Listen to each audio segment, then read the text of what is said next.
በነ ዮሐንስ ዳንኤል መዝገብ ከተከሰሱት 6 ተከሳሾች መካከል ለሁለቱ ዋስትና ሲፈቀድ የአራቱ ተከሳሾች ዋስትና ጥያቄ ተቀባይነት ሳያገኝ ቀረ። የቴክኒክ ችግር ስላለ ወረዱ ተባለ። አንወርድም ማለት መጣ ሰውየው ይከሰከሳል። በሚከሰከስ ፕሌን ትሄዳላችሁ አይደል? አዎ እንሄዳለን። ይከሰከስ እዚህ ጋር ህጻናት አሉ። ህጻናት ፊት ትልልቅ ሰዎች አሉ። ትልልቅ ሰዎችን ለማስፈራራት ነው። ገባ አይደለ? ይከሰከሳል። ወረዱ አንወርድም ማለት እና ምን ልሁን እኔ ከዚህ በላይ ምን ላድርግ? ይህ ማሂ ኢንተርቴይንመንት ነው። ውድ ተመልካቾቼ እንደምን ቆይታችኋል? ሰብስክራይብ፣ ላይክ እያደረጋችሁ እንዲሁም ያላችሁን አስተያየት አስቀምጡልኝ። ሰላም ውድ አድማጭ ተመልካቾቼ እንደምን ቆይታችኋል? ይህ ማሂ ኢንተርቴይንመንት ነው። በማሂ ኢንተርቴይንመንት የተለያዩ ዝግጅቶችን ወደ እናንተ እናደርስበታለን። እናንተም ሰብስክራይብ፣ ሼር፣ ላይክ እያደረጋችሁ እንድታበረታቱንና እንደዚሁም ደግሞ ያላችሁን ሐሳብ አስተያየት ኮሜንት ላይ እንድታስቀምጡልን ስንል በትህትና እንጠይቃለን። እንግዲህ የዛሬ ርዕሰ ጉዳይ የሚሆነው አንደኛው በነ ዮሐንስ ዳንኤል መዝገብ ከተከሰሱ 6 ተከሳሾች መካከል ለሁለቱ የዋስትና ፍቃድ ሲፈቀድ የአራቱ ተከሳሾች የዋስትና ጥያቄ ተቀባይነት ሳያገኝ መቅረቱን የሚገልጽ ሲሆን ሁለተኛው ደግሞ እጅግ በጣም አነጋጋሪ የነበሩት የሩሃማ ጉዳይና ሀብታሙ ሁላችንም እናስታውሳለን። እንግዲህ ሩሃማ ታዲያ ብቅ ብላ ተውኝ ልስራበት ስትል በተማጽኖ ጠይቃለች። ሁለቱን ጉዳዮች በተከታታይ ወደ እናንተ አደርሳለሁ። አብራችሁን ቆዩ። ወደ መጀመሪያ ፕሮግራሜ ሸጋገራለሁ። በነ ዮሐንስ ዳንኤል መዝገብ ከተከሰሱ 6 ተከሳሾች መካከል ለሁለቱ ዋስትና ሲፈቀድ ለአራቱ ተከሳሾች የዋስትና ጥያቄ ተቀባይነት ሳያገኝ ቀርቷል። እነዚህ ሁለቱ ዋስትና ያገኙ እነማን ናቸው የሚለውን ለእናንተ አብራራለሁ። የመጀመሪያዋ እንግዲህ ይዲዲያ ነጻነት ስትሆን ሁለተኛዋ ደግሞ ኢሌኒ ክንፈ ናቸው። ለእያንዳንዳቸው የ100,000 ብር ዋስትና አቅርበው በዋስ መውጣት እንደሚችሉ እንግዲህ ፍርድ ቤቱ ወስኗል።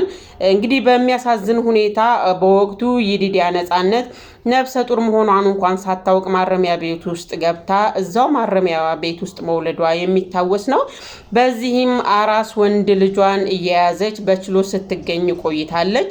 ስለሆነም ሁለቱም ሴቶች ይዲዲያና ኢሌኒ የዋስትና መብታቸው ሊከበር የቻለው ከዚህ በፊት ምንም አይነት ወንጀል እንደሌለባቸውና በተጨማሪም ኢሌኒ ክንፈ ህመም ያለባትና ሕክምና እየተከታተለች መሆኑን የሚገልጽ የሕክምና ማስረጃ ለፍርድ ቤቱ በማቅረቧ ነው። እኛም እንግዲህ ዝርዝር መረጃውን በኢትዮፒካሊ እንደዚህ ለእናንተ አቅርበነዋል። አብረን ሰምተን እንመለስ። በነ ዮሐንስ ዳንኤል መዝገብ ከተከሰሱት 6 ተከሳሾች መካከል ለሁለቱ ዋስትና ሲፈቀድ የአራቱ ተከሳሾች ዋስትና ጥያቄ ተቀባይነት ሳያገኝ ቀረ።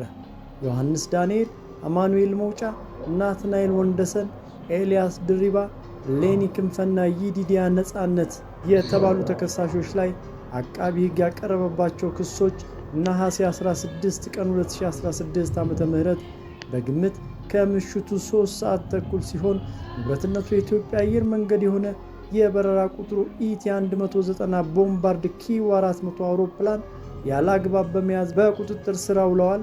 የመንግስትን ሰራተኛ ኦፊሴላዊ ግዴታ እንዳይፈጸም በመቃወምና ለመታዘዝ ፈጽመዋል የሚሉ መሆናቸው ይታወቃል። በቲክቶከር ዮሐንስ ወይንም ጆን ዳንኤል ላይ ደግሞ ከነዚህ 2 ክሶች በተጨማሪ መልካም ስምን የሚያጎድፍ ተንቀሳቃሽ ምስል በኮምፒውተር ስርዓት አማካኝነት ማሰራጨት የሚል 3ኛ ክስ ቀርቦበታል።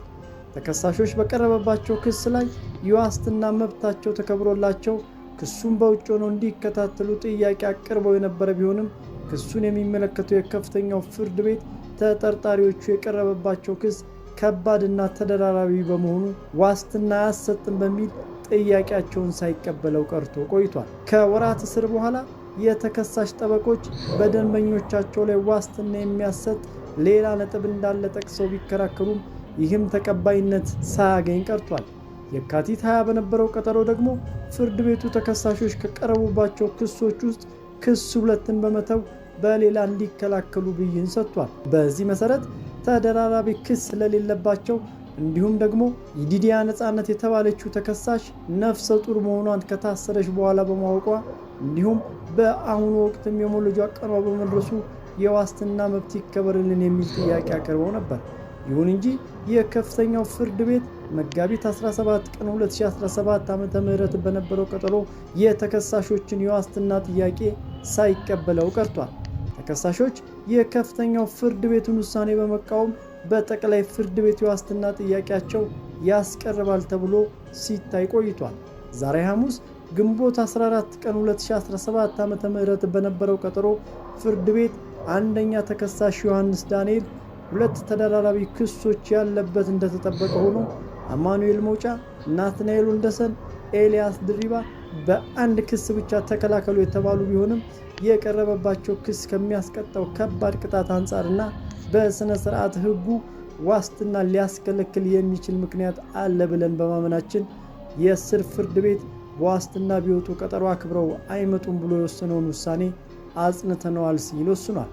ሌኒ ክንፈና የዲዲያ ነጻነትን በተመለከተ ችሎቱ ዋስትና የፈቀደ ሲሆን በውሳኔው ዝርዝር ላይም ሌኒ ክንፈ ህመም ያለባትና ሕክምና እየተከታተለች መሆኑን የሚገልጽ የሕክምና ማስረጃ ለዚህ ፍርድ ቤት በማቅረቧ የዲዲያ ነጻነት ደግሞ ነፍሰ ጡር ሆና ክርክር ስታደርግ በመቆየቷ አሁን ደግሞ ወልዳ ሕፃን ልጅ ይዛ በችሎት እየተገኘች በመሆኑ በዋስ ቢወጡ በቀጠሮ ቀናቸው ይገኛሉ የሚል እምነት ፍርድ ቤቱ በመያዙ እያንዳንዳቸው 100,000 ብር ዋስትና አቅርበው በዋስ ይውጡ ሲል ውሳኔ ሰጥቷል። ለማስታወስ ያህል ውድ አድማጭ ተመልካቾች በወቅቱ የነበረውን ሂደት በአየር ከተሳፈሩ በኋላ ውረዱ አንወርድም የሚለውን ሰጣ ገባ ምን ይመስል እንደነበረ እራሳቸው ባሰራጩት የላይቭ ቲክቶክ ላይ የተወሰነውን ቀንጨብ አድርገን አይተን እንመለስ እስቲ። ለምን አይቻልም? ወይ ቢት ማይ ፎን ከፍዬ ነው የምሄደው አይደለም? ነው የትም ቦታ ሲሄዳውን የትም በኤሚሬትስ ሄጃለሁ። ምንም መቅረት ማለት ነው። ለምን አይቻልም? ነገር ምክንያት ከፍዬ ነው የምሄደው። ዲስ ኢዝ ማይ ፎን። ለምን ሪከርድ ማድረግ ማለት ነው? ማውረድ የምትፈልጉ ነው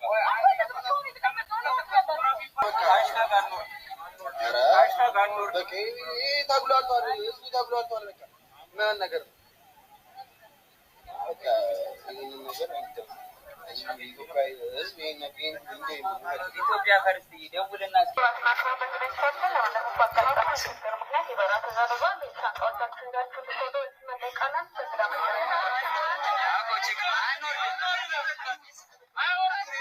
ለምን አንጠይቅም እንዴ? ይሄዳል ብለህ እንዴ ጫንከን? ሁለት ፕሌን ወጣ።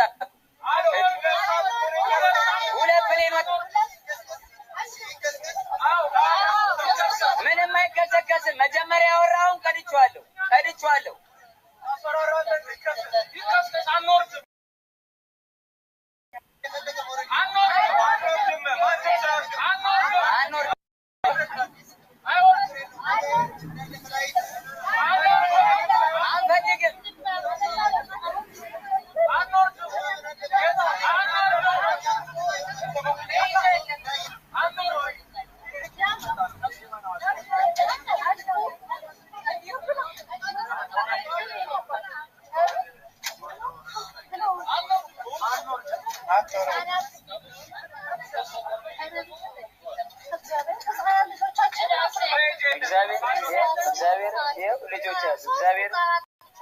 እግዚአብሔር ልጆቼ ከ6 ሰዓት እስከ ምሽቱ 4 ሰዓት ቀን 6 ሰዓት የመጣው ሁሉም ሰው እዚህ ጋር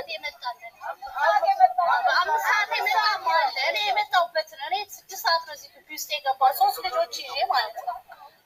ፕሌን ውስጥ ራሱ 1 ሰዓት ተኩል ነው መኪና ቢገብተው ፕሌን ላይ 2 ሰዓት ላይ ፕሌን ላይ ነበር። በ2 ሰዓት እስከ 4 ሰዓት አልፎ ወርድ ይገናል።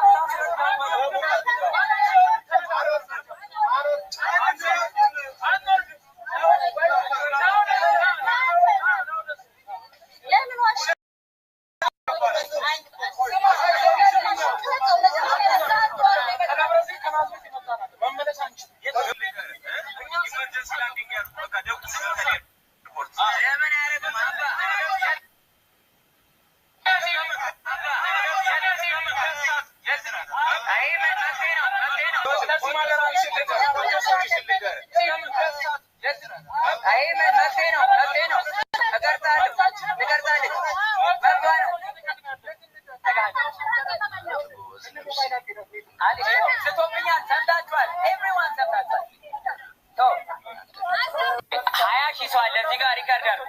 በጉልበት ወሰደው ትችላለች። አባ ኢትዮጵያ ኤርላይንስ ብቻ አይደለም ተጠቀማል። ወሰደው በጉልበት አያዳምጣለሁ። እሺ እጅን ዞር አድርግ። ሪካርድ አድርግ። እወጣዋለሁ። ግደል ወንድ ልጅ ነኝ። ግደል ሪካርድ ላይቭ ስትሪም ስልኬ ነው። እየቀረጽኩ አይደለም። ዲስ ኢዝ ላይቭ ስትሪም ሪካርድ አደርጋለሁ።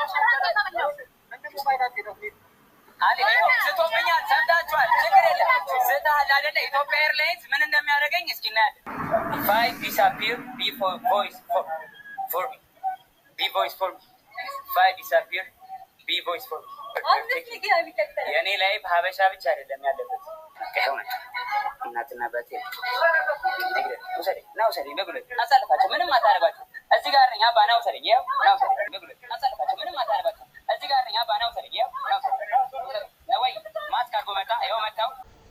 አንዳንዴ እንደ ቀልድ እንደዚሁም ደግሞ እንደ መዝናኛ አሊያም ደግሞ በስሜታዊነት በድንገት ማለት ነው የምናስተናግዳቸው ስሜቶች ወይም ደግሞ ሁኔቶች ለኛ ቀላል የሚመስሉ ነገር ግን ከባድ መዘዝ ይዘውብን የሚመጡ ብዙ ሁኔታዎች ስላሉ ነገሮችን በሰላ አስተሳሰብ ማየት ተገቢ እንደሆነ ነው ይሄንን የሚያስተምረን። ምክንያቱም እነዚህ ወጣቶች ብዙ ሊሰሩ የሚገቡ በጣም በዝና ጫፍ ላይ የነበሩ ወጣቶች ናቸው። ነገር ግን ባልታሰበ ሁኔታና ባልተገመተ ሁኔታ በዚህ መልኩ በማረሚያ ቤት ጊዜያቸውን ወጣትነታቸውን እያሳለፉ ስለሚገኙ ለሁላችንም ይሄ ትምህርት ሊሆን ይገባል ብዬ ነው ማምነው። ሁለተኛው ፕሮግራማችን የሚሆነው እንግዲህ ሩሃማ ከዚህ ቀደም በአነጋጋሪ የፍቅር ታሪኳ መነሻነት በሰይፉ ኢቢኤስ ቀርባ ተናግራ ነበረ። ይሄ የፍቅር ታሪክም ድራማ በሚመስል መልኩ እጅግ በጣም አስገራሚና ብዙዎችን ያስደመመ ሆኖ ተገኝቶ ነበረ። ሀብታሙ በሌላ በኩል ያወራችው ሁሉ ውሸት ነው በማለት ወደ ሚዲያ በመምጣት ያለውን ነገር ሐሰት እንደሆነ አስረዳ። ከዚያ በኋላ ግን እሷ ይቅርታ እስካለችበት ጊዜ ድረስ ብዙ የሚገርሙ የሚዲያ ሽፋኖችን አግኝቶ ተናግሯል። አነጋጋሪም ነበሩ። አሁንም ሩሃማ እንግዲህ ይሄ ጉዳይ በጣም ከብዶኛል፣ ከይቅርታ በላይ ምንም ላደርግ አልችልም፣ እባካችሁን ተውኝ ልስራበት ትላለች እና እስቲ ሩሃማ ከራሷ አንደበት የተናገረችውን ሰምተን እንመለስ። እና ምን ልሁን እኔ ከዚህ በላይ ምን ላደርግ? አሁንም ብቸኝነት ይሰማኛል ነው እግዚአብሔርን ብቻዬን ኖሬ አላውቅምና እኔ የኖርኩት መጀመሪያ ከእናቴ ጋር ከዛ ከወንድሜ ጋር ከዛ ከሀብታሙ ጋር ነው የኖርኩት። ከቤትም ወጥቼ ብቻዬን ኖሬ አላውቅም። ምንም ማድረግ አልችልም። በቃ ይቅርታ ብያለሁ። ኩላሊቱን አልሰረኩም፣ ፈልጎን የሰጠኝ። ከዚህ ውጪ ምን ማድረግ አለብኝ? እና ፕሊስ ልስራ፣ አትስደቡኝ፣ አትዝለፉኝ እና ልስራ በቃ። የሰው ልጅ እንግዲህ በየትኛውም የጥፋት ደረጃ በማወቅም ሆነ ባለማወቅ ጥፋት ሊሰራ ይችላል። ነገር ግን ያንን ጥፋቱን ማርከሻ ላጠፋው ጥፋት ይቅርታ ከጠየቀ ሁሉም ነገር ተረስቶ እንደ አዲስ ህይወቱ እንዲመራ ይደረጋል ወይም ደግሞ ይፈለጋል። ሩሃማ ግን መኖርም መስራትም ምን ያህል የኛ ምላስ እንደከበዳት እየተናገረች ነው። ስለዚህ እባካችሁ እያለች እሷም በእንባ ተማጽናለች።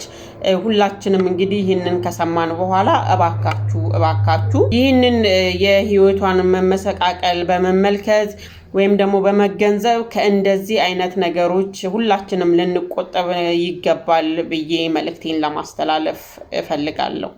እንግዲህ ውድ አድማጭ ተመልካቾቼ የዛሬ ዝግጅቴ ይህንን ይመስል ነበረ።